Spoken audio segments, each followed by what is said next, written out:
यहाँ पर हम बात करते हैं राजस्थान में अफवाह तंत्र की बात करते हैं यहाँ पर। जैसे कि राजस्थान में जो अफवाह तंत्र है उसमें जैसे एक कोई मुख्य नदी है, ये वाली कोई मुख्य नदी है तो ये मुख्य नदी कहलाएगी। फिर इसमें आकर जो मिल रही है वो सहायक नदी कहलाएगी, और इसमें भी अगर कोई मिल रही है उसे हम कहेंगे उपसहायक नदी। जैसे कि अफवाह तंत्र की बात करें तो इन तीनों नदियों के द्वारा जितने क्षेत्र का जल बहाया जाता है वह अफवाह तंत्र कहलाता है, जो 3 प्रकार की होती हैं। जैसे कि अंतः प्रवाह वाली कुछ नदियाँ होती हैं, एक अपवाह तंत्र वाली नदियाँ होती हैं, और कुछ अरब सागरीय नदियाँ हैं। तो ज़्यादातर जो अंतः प्रवाह की नदियाँ हैं वो 60% है राजस्थान में। बंगाल की खाड़ी में जो नदियाँ जाकर गिरती हैं अफवाह तंत्र की वो 22% है, और अरब सागर में 17% नदियाँ हैं अपना जल ले जाती हैं। तो अरब सागर में कौन कौन सी नदी है गिरती है? लूनी, माही, साबरमती और पश्चिमी बनास, सोम और जाखम, ये अरब सागर में जाकर के गिरती है। बंगाल की खाड़ी में कौन कौन सी गिरती हैं? जैसे बंगाल की खाड़ी में चंबल, चंबल की जैसे बनास है, बनास की सहायक नदियां हैं बेमब्रज और मेनाल। फिर चंबल की सहायक नदी है काली सिंध, काली सिंध की है आहू और पाखान उपसहायक नदियां हैं। चंबल की सहायक नदी पार्वती है, पार्वती की सहायक नदी फूल यानी कि चंबल की उपसहायक नदी। चंबल की सहायक नदी मेस्र, मेस्र की चंबल की उपसहायक नदी है बाजन और मोगली।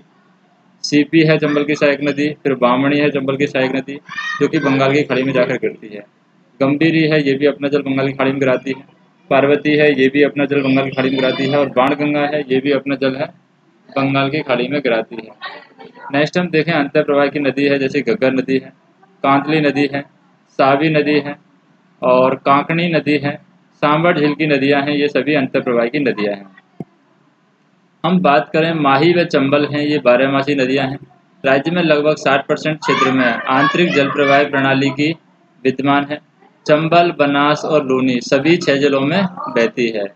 अंतर प्रवाह की नदियों की बात करें तो अंतर प्रवाह की नदियों में आती है सबसे पहले घग्गर नदी। घग्गर नदी है, ये यहाँ पर शिवालिक हिमालय हिमाचल प्रदेश के राज्य में यहाँ पर है, यानी हिमाचल प्रदेश के राज्य में ये आती है। घग्गर नदी शिवालिक हिमालय से निकलती है और शिमला जिले में भी ये बहती है। इसके प्रवाह की बात करें तो इसका सामान्य प्रवाह आ जाता है पालका पहाड़ से भटनेर, जो कि हनुमानगढ़ से ये यहाँ सामान्यतः निकलती है। पानी की अधिकता सूरतगढ़ से अनूपगढ़ तक श्रीगंगानगर में से पानी की अधिकता रहती है। बाढ़ की बात करें, इसकी वजह से बाढ़ कहाँ पर आते हैं? घग्गर नदी की वजह से। पाकिस्तान के प्रवेश क्षेत्र में फोर्ट अब्बास में इसकी वजह से बाढ़ आता है, और उपनाम है इसका हकरा नदी भी इसको कहते हैं पाकिस्तान में। और राज्य में बात करें टिब्बी हनुमानगढ़ से ये राज्य में राजस्थान राज्य में प्रवेश करती है। यहाँ पर वैदिक कालीन सरस्वती नदी का अवशिष्ट है। और सभ्यताओं की बात करें तो ये काली गंगा और पीली गंगा के नाम से भी सभ्यताओं में जानी जाती है। इसके उपनाम हम देखें तो घग्गर नदी को मृत नदी या फिर नीली नदी भी हम कहते हैं। दूसरी नदी आती है कांतली नदी। कांतली नदी का उपनाम है खंडेला की पहाड़ी यानी सीकर से ये निकलती है, यानी यहाँ से निकलती है, उद्गम है, ये उद्गम स्थान है कांतली नदी का। प्रवाह की बात करें तो कौन से स्थान पर बहती है? खंडेला की पहाड़ी से मंडेला झुंझुनू तक ये बहती है। जिले यहाँ पर सीकर और झुंझुनू 2 जिलों में ये पानी की सप्लाई करती है कांतली नदी।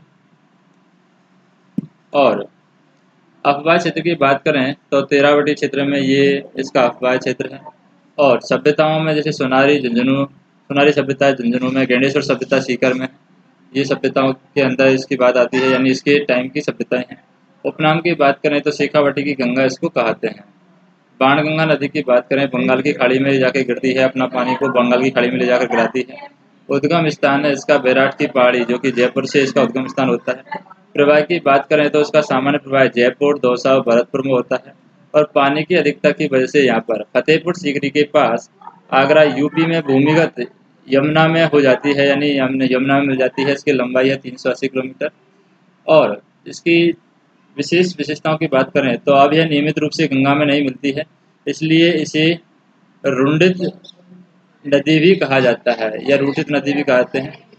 जंबा रामगढ़ बांध इस पर बनाया गया है, जयपुर में इसी नदी पर बना हुआ है। और महाभारत कालीन नदी है, यहाँ पर पंचवैदिक नदी है और अर्जुन गंगा है, ये महाभारत कालीन नदी है। नेक्स्ट हम देखें सावी नदी की।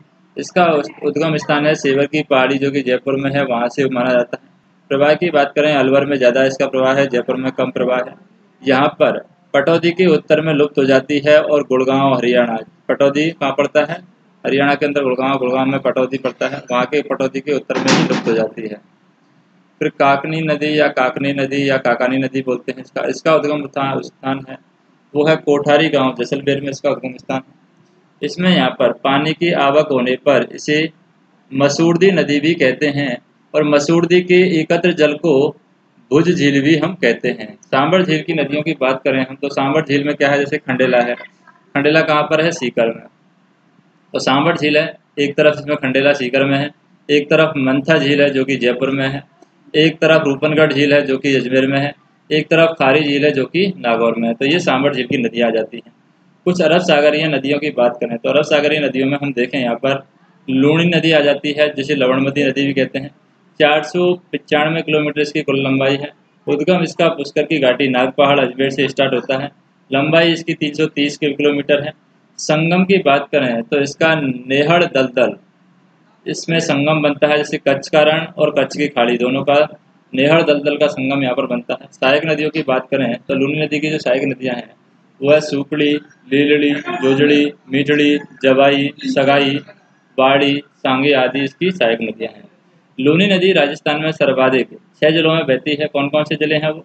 अजमेर, नागौर, पाली, जोधपुर, बाड़मेर और जालौर। मरुस्थल में बहने वाली भारत की सबसे लंबी और बड़ी नदी है ये। और बालोतरा, बालोतरा बाड़मेर तक पानी मीठा, बाद में खारा हो जाता है इसका। बालोतरा के बाद बाढ़ की संभावना इस नदी से बढ़ जाती है। जालौर जिले में इसे रेल या फिर मेड़ा भी कहा जाता है। लूनी नदी का प्राचीन नाम लवणमती नहीं था। यहाँ पर लूनी नदी में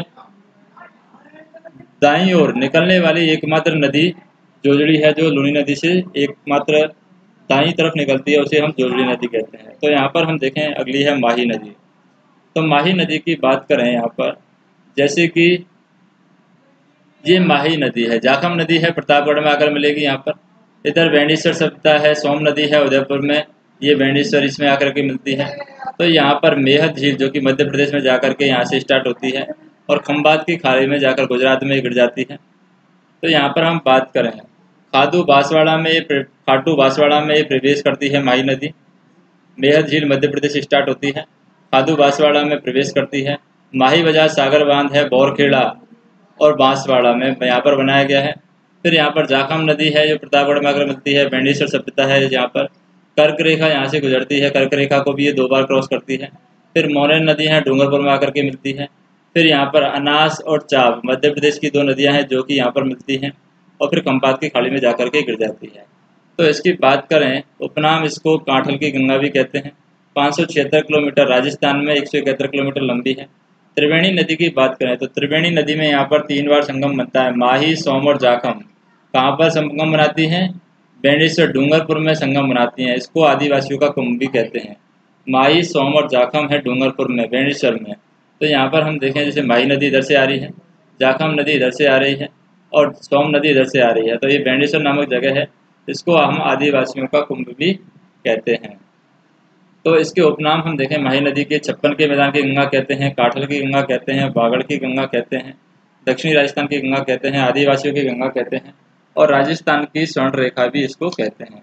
माही नदी कर्क रेखा को 2 बार काटती है, और राजस्थान में उल्टे यू आकार में ये बहती है।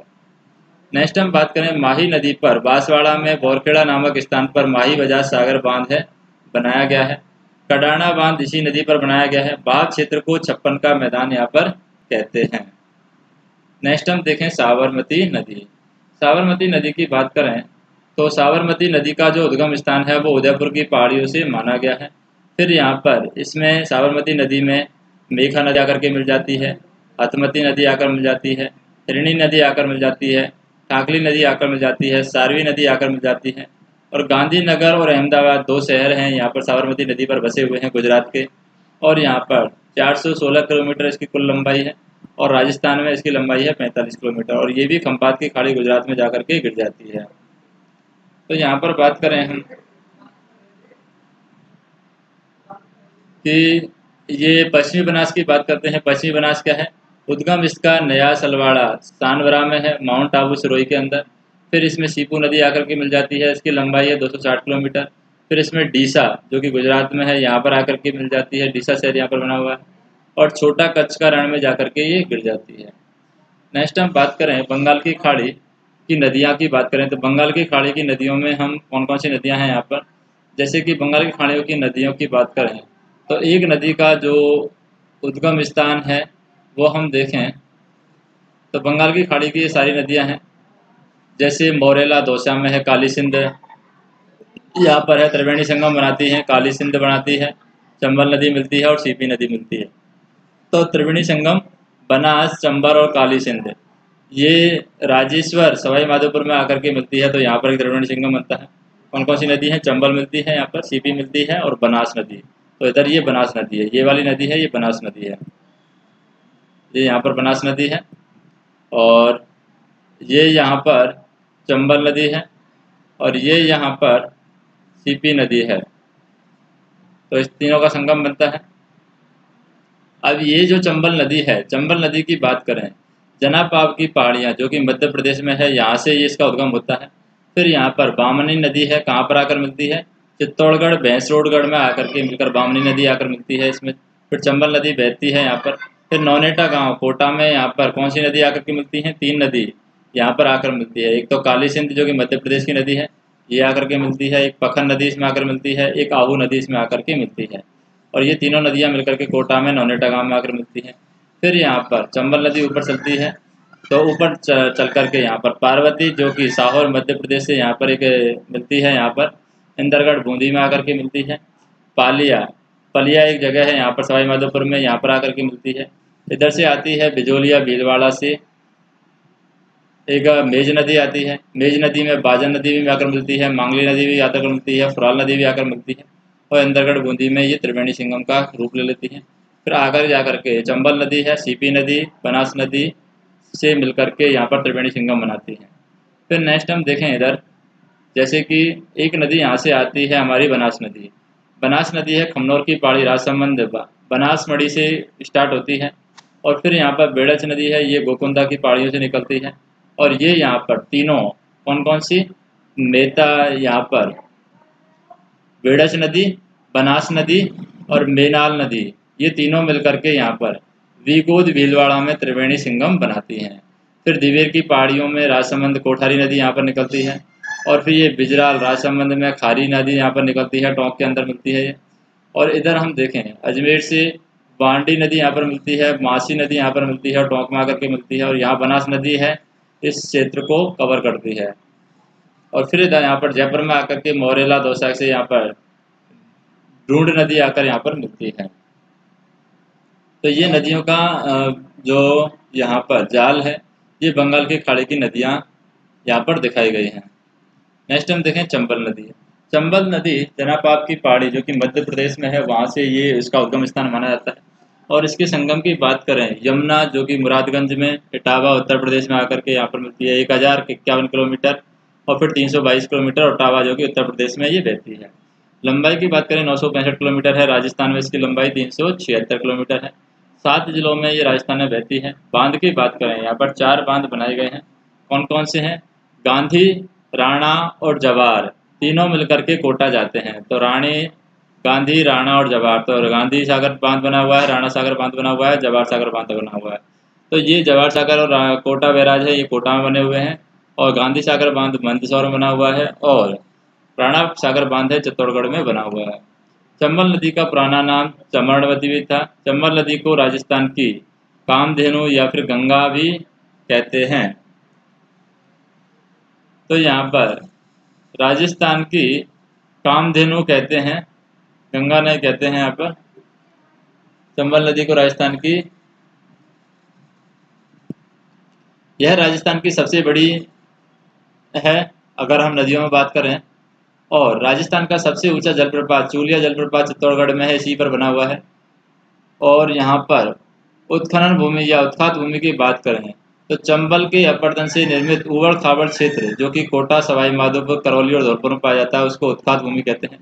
चंबल नदी के द्वारा अवनाली का अपरदन होता है और चंबल नदी पर वृक्षाकार प्रतिरूप बनाती है। मिट्टी का सर्वाधिक अपरदन इसी नदी के द्वारा होता है। नेक्स्ट हम बात करें बनास नदी की। ये बन की आशा से हम इसको याद रख सकते हैं, बनास नदी। तो बन की आशा क्या कहती है? उद्गम स्थान है इसका खमनोर की पहाड़ी राजसमंद से। संगम इसका चंबल में रामेश्वरम सवाईमाधोपुर में होता है। 480 किलोमीटर इसकी लंबाई है। 9 जिलों में बहती है। प्रभावित 6 जिले यहाँ पर केवल संबंध 3 जिलों से है, उदयपुर, जयपुर और दौसा। प्रभावित 6 जिले कौन कौन से होते हैं? राजसमंद, चित्तौड़गढ़, भीलवाड़ा, अजमेर, टोंक और सवाई माधोपुर।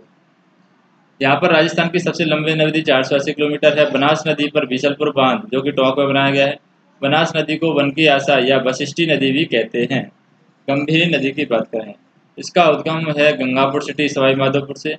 संगम यहाँ पर यमुना में है और यहाँ पर केवल राजस्थान में भरतपुर संभाग में ये बहती है और सवाई माधोपुर, करौली, धौलपुर और भरतपुर में ये बहती है। पांचना बांध है करौली में, गंभीरी नदी पर निर्मित है और मिट्टी से निर्मित राजस्थान का सबसे बड़ा बांध है। पांचना बांध में 5 नदियां मिलती हैं। एक तो है यहाँ पर अटा, माची, भद्रावती, बरखेड़ा और बेसागर। ये 5 नदियां हैं जो कि पांचना बांध में मिलती हैं। पार्वती नदी की बात करें, इसका उद्गम स्थान है महावीर जी, करौली में है ये पार्वती नदी का उद्गम स्थान। संगम यहाँ पर यमुना नदी में होता है और यहाँ पर पार्वती बांध इसी नदी पर बना हुआ है धौलपुर में। भीमतल प्रपात है बूंदी में, मागली नदी पर बना हुआ है। और कुछ यहाँ पर पॉइंट हम देखें, जैसे कि लंबी नदियों में बात करें, राजस्थान में सबसे लंबी नदी है बनास नदी 480 किलोमीटर। भारत में है गंगा जो कि 2100 किलोमीटर है। एशिया में यांग सिटी क्वांग चीन की है 6300 किलोमीटर और विश्व में है नील नदी अफ्रीका की 6690 किलोमीटर। बड़ी नदियों में बात करें तो राजस्थान की संबल नदी है 72,000 किलोमीटर लंबी। भारत की गंगा है 8,61,000 किलोमीटर। एशिया की यांगचिंग चीन की है 16.5 लाख किलोमीटर और विश्व की अमेजन है दक्षिण अमेरिका की 32.5 लाख किलोमीटर। जलप्रपात की बात करें तो राजस्थान में चूलिया प्रपात बनाया गया है, 18 मीटर ऊंचा है। नदी चंबल नदी पर बनाया गया है, चित्तौड़गढ़ में बनाया गया है। भारत में जोंग नदी पर जोंग जलप्रपात बनाया गया है, 250 मीटर ऊंचा है। शरावती नदी पर बनाया गया है, कर्नाटक में बनाया गया है। और विश्व की बात करें तो एंजिल जलप्रपात है जो ऊंचाई है 979 मीटर और चारुन केरू में बनाया गया है, वेनेजुएला दक्षिणी अमेरिका में ये है। तो यहाँ पर जोग जलप्रपात क्या होता है? जोग जलप्रपात होता है, पुराना नाम होता है गरसोरपा और नवीनतम नाम यहाँ पर महात्मा गांधी ने दिया है, जोग जलप्रपात। और त्रिवेणी की बात करें तो रामेश्वरम में जो त्रिवेणी संगम बनता है सवाई माधोपुर में बनता है, चंबल, बनास और सीपी बनाती है। बेणेश्वर त्रिवेणी है डूंगरपुर में बनता है, सोम, जाखम, माई बनाती है। विभो त्रिवेणी भीलवाड़ा में पड़ता है, बनास, मेनाल और बेड़स बनाती है। राजमहल त्रिवेणी टोंक में बनता है, बनास, डाई और खाई यहाँ पर नदियाँ संगम बनाती हैं। नदियाँ और झीलों की बात करें तो सर्वाधिक नदियाँ हैं वो चित्तौड़गढ़ में है, न्यूनतम है जैसलमेर में। नियमित रूप से नहीं बहती हैं वो जिससे गंगा में नहीं बहती हैं और नदियाँ ही यहाँ पर नहीं हैं वो बीकानेर और चूरू है। संभाग की बात करें सर्वाधिक नदी हैं कोटा में और सबसे कम नदी है बीकानेर संभाग में। सबसे लंबी नदियों की बात करें तो राजस्थान की सबसे लंबी बनास है जो कि 480 किलोमीटर है। राजस्थान में से गुजरने वाली नदी चंबल है 376 किलोमीटर। स्वतंत्र रूप से गुजरने वाली नदी माही 171 किलोमीटर। पश्चिमी राजस्थान की लंबी नदी है लूणी 330 किलोमीटर और दक्षिणी राजस्थान की लंबी नदी माही है और पूर्वी राजस्थान की लंबी नदी बनास है। सबसे बड़ी नदी की बात करें, राजस्थान की सबसे बड़ी नदी चंबल है। पूर्णतः राजस्थान में बहने वाली नदी लूणी है और बनास है और पश्चिमी राजस्थान की बड़ी नदी है लूणी नदी। दक्षिणी राजस्थान की बड़ी नदी है माही नदी और पूर्वी राजस्थान की बड़ी नदी है बनास। नेक्स्ट हम देखें नदियों के किनारे और संगम पर बने जो दुर्ग हैं, जैसे कि गागरोन का किला झालावाड़ा है, ये आऊ और काली सिंध नदी के संगम पर बना है। भैंसरोड का दुर्ग चित्तौड़गढ़ में चंबल और बामनी नदी के तट पर बना हुआ है। शेरगढ़ जो कि कोसवर्धन दुर्ग, बारा जो कि परवन नदी के किनारे बना हुआ है। चित्तौड़गढ़ दुर्ग चित्तौड़गढ़ में गंभीरी और बेड़स नदी के किनारे बना हुआ है। और मनोहर थाना दुर्ग झालावाड़ा में परवन और काली सिंध यानी कालीखांड नदी के उस पर बना हुआ है। गढ़ पैलेस कोटा के अंदर चंबल नदी पर बना हुआ है। जालौर दुर्ग है स्वर्णगिरी जालौर सुपड़ी नदी के किनारे बसा हुआ है। नदियों में स्थित कुछ अभ्यारण्य हम देखें, नदियों के किनारे या नदियों में स्थित निकट कुछ अभ्यारण्य है, जैसे कि चंबल नदी पर राष्ट्रीय चंबल घड़ियाल अभ्यारण्य है। चंबल नदी पर जवाहर सागर अभ्यारण्य है। परवन नदी पर शेरगढ़ अभ्यारण्य बारा के अंदर है। बस्सी अभ्यारण्य चित्तौड़गढ़ में ओरई और बामणी नदी है। भैंसरोड चित्तौड़ में चंबल और बावनी नदी है। फुलबारी की नाल है मानसी, वाकल और सोय नदी को कहते हैं। नदियों पर बसे प्रमुख शहर में बात करें, चंबल नदी पर कोटा बसा हुआ है, जवाई पर सुमेरपुर पाली, बेड़ज पर चित्तौड़गढ़, खारी पर आंसी भीलवाड़ा के अंदर, कालीसिंध पर झालावाड़ा, पश्चिम बंगाल पर डीसा और गुजरात के अंदर है। पश्चिम बंगाल बनास नदी है, उस पर डीसा गुजरात के अंदर बसा हुआ है। लूनी नदी बालोतरा बाड़मेर में, और साबरमती गांधीनगर गुजरात में ये शहर बसा हुआ है। नेक्स्ट हम देखेंगे राजस्थान में खारे और मीठे पानी की झीलें हैं, वो नेक्स्ट वीडियो में देखेंगे।